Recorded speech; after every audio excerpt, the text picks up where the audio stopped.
kabisa. Mimi ni mtume wa fedha. Lazima tuambie serikali wasiwasi kwamba 10 wasile. Moja ya 10 ni ya Mungu, wasile wala wasituguse. Ni haki yetu. Moja ya 10. Mimi nawaambia ukweli, hakuna mtu anawaambia ukweli. Mimi nitawaambia, Rais Samia, uelewe hiyo, 10 ni cha Mungu.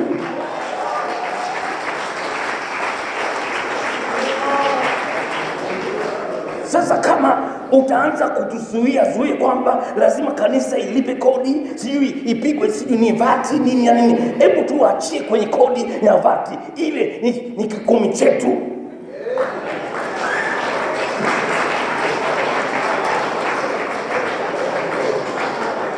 Mkitugusa mtapata laana.